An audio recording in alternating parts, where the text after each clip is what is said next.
Baila toda la noche, sentimos la fiesta, ritmo en el aire. Magandang araw sa ating lahat mga kabalogs. 2 araw at 2 gabi kaming inulan din sa Batangas. Wala din kuryente, mag-aapat na araw na kaya nakakabanas din magtitigil din sa bahay. Kaya kami mag-anak ay lumabas muna at makapagpahangin-hangin. At din nga sa bandang kaliwa ay napatigil ang aking panganay at nakatanaw ng kasiyahan. Ay di sabay baba naman sa kanyang bisikleta at akay-akay sa putikan. Bali ang lugar na ay madalas namin dinadaanan paraot parito papunta ng bayan at pauwi ng bahay. Ay sadyang ari ang pakay ang maglaro ng soccer. Ay sa tunay naman ang aking panganay pagdadaan kami din talaga na may bali ang liig. Gusto na magpaiwan. Ay nakakakita ng football field eh. Oh, ay di hatag na natin ang kapangyarihan ng magic carpet. Pagkakaganda ng lugar din eh. Oh, hindi lang napapansin pero pag nakapasok ka, oh, napakaliwalas. Ay di ako na may nagdala na rin ng mga 4 na pirasong panusok. Ari, oh. Kung hindi nyo na itatanong mga kabalogs, ako ay champion sa javelin throw noong araw. Oh, tingni ako, garni ang tamang pagbato. Katabihi ang tao sa highway at abot na rin ng Walter Mark.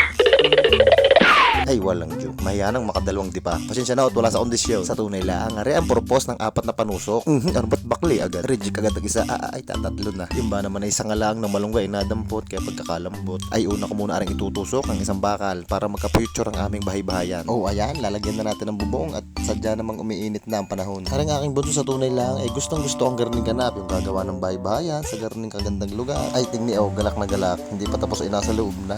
Walang dalang gunting at katinalangan tali. Hiyo! Daw ay di tawan-tuwa kahit maghapon tayo din eh, wag lang uulan. Anak.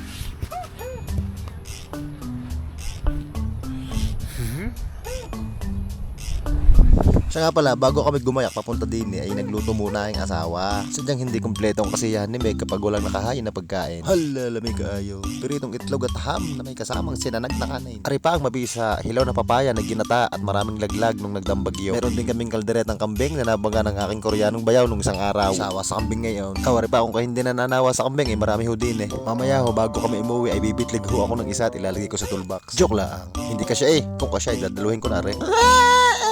Ano ba't nagsumbong agad? Alay, kumain na tayo. Nagdala na rin kami ng sasawan, patis kalamansi sili. Sponsored by Kaerne, ang patis na talala. At syempre, nagdala na rin kami ng tubig at baka mabulunan ang mga lalamunan. Oh, 2 piraso yan para sigurado at malayo-layo ang bahay. At syempre, kape. Hindi kompleto ang aking morning pag wala rin. Bah, ako plus ay palagi na atang binibida din eh, wala kang paramdam. Oh ha? Simplihan lang natin ang buhay. Ang sarap magkape habang pinapanood ang mga batang nagsasaker. O siya, mga kabalogs, magsikain ho muna tayo. Sa tunay, ang garning kasimpleng setup ay napakasarap sa pakiramdam. Hindi mo na kailang gumastos ng malaki. Ang mahalaga ay salo-salo at sama-sama. Sabay hayahin ng kaunti pagkatapos kumain. O siya, tara. Ako na may nakapagpahinga na ng kaunting minuto at samahan niyo muna ako mag-football. Hindi nyo na itatanong, ako'y player na rin nung araw. Hindi kalay gabi na. Kidding aside, ay tunay, ako yung naging player na rin mula first year hanggang second year high school. Ay sadyang minahal ko ho, ang sport na rin. Ay di kaya ala, hindi niya ako minahal. Okay, ay tingnan nyo na lang ho kung sino mas magaling sa aming mag-ama sa paglalaro ng soccer.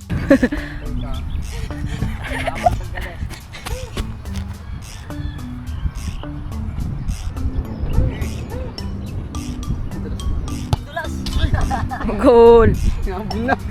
Lakas na ng ambon.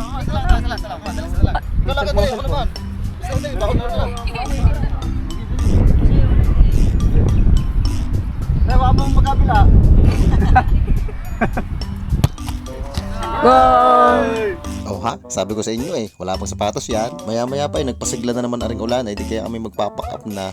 Baka abutin pa ng lakas. Sasarap din ang idinali ng tambay namin din eh. Inabot kami ng 2 oras eh. Pangsamantalahong na-refresh ang utak at nakalanghap ng sariwang-sariwang hangin. Samahan pa ng napakagandang lugar. O siya mga kabalogs, maraming salamat ho sa kaunting minutong panonood. At kami ay uuwi na.